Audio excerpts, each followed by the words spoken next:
the Lone Recruiter Podcast. I'm your host, Brett Clemenson, and if you're a recruiter out on your own or just lacking general guidance and mentorship, then you've come to the right place. Our short, sharp, and to-the-point episodes are designed to give you the motivation, advice, and strategies you need to succeed as a lone recruiter. So join us, grab a cup of coffee, and let's take your desk to another level. Now, today is Monday. It's freezing. I have a jumper on, and it's time to motivate and plan our week. Okay, so let's get out of bed and let's get going. And today I want to share with you the one KPI that I think matters above all else for a successful recruiting desk.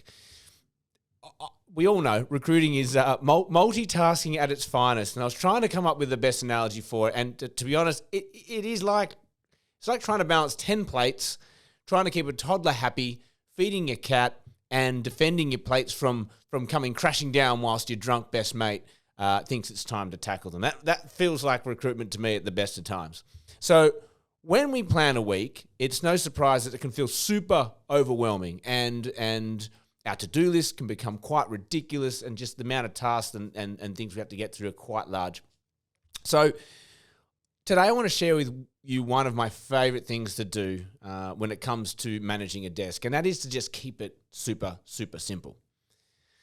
When I get a lot of recruiters coming to me within the business or outside of the business, just asking for just typical or general advice on how they can get to the next level, or how I can help them. And look, my go-to all the time is to break it down to the bare minimum and really just go super simple.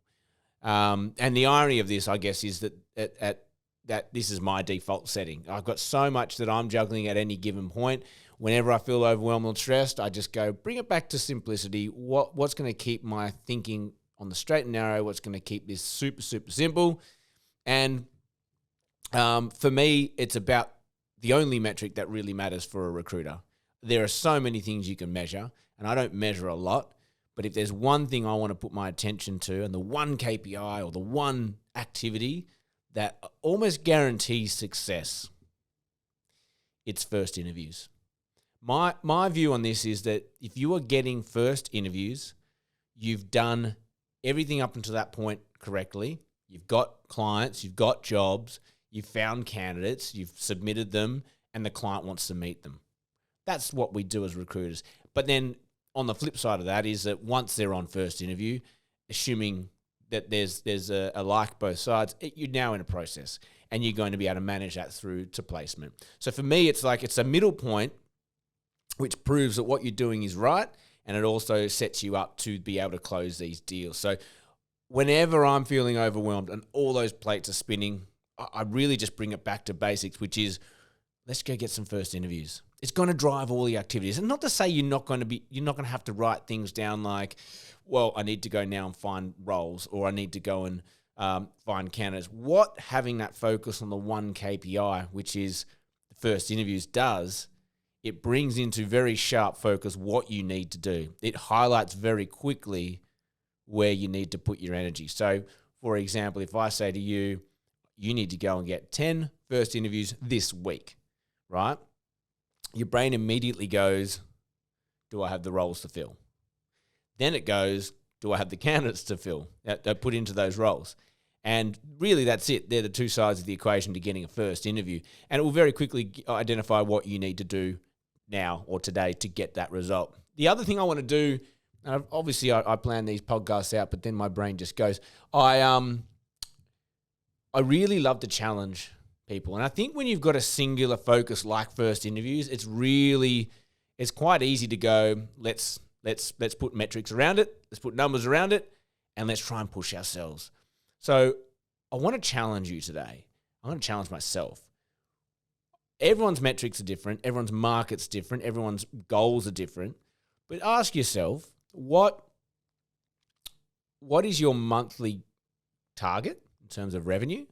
And how many first interviews would you need to typically get in a month to reach that target? Write it down.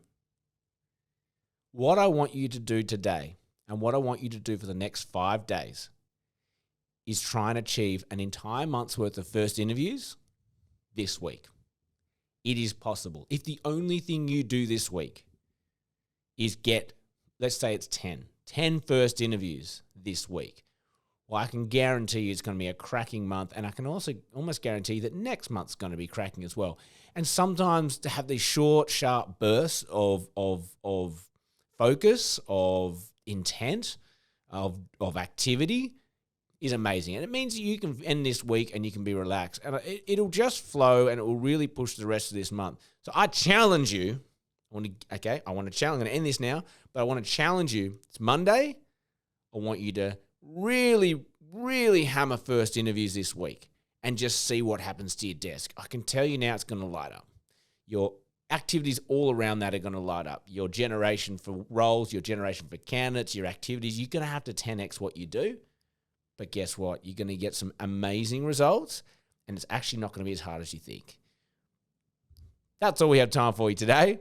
If you got any value out of today's episode, please subscribe, share, and recommend this podcast, as it really does help us grow and get it out to a wider audience. You can get all of our podcast material by simply joining our mailing list. If you go to thelonerecruiter.com or email us, hello@thelonerecruiter.com, we can give you the podcast material as it comes out. Have an amazing day, and may all your deals come true.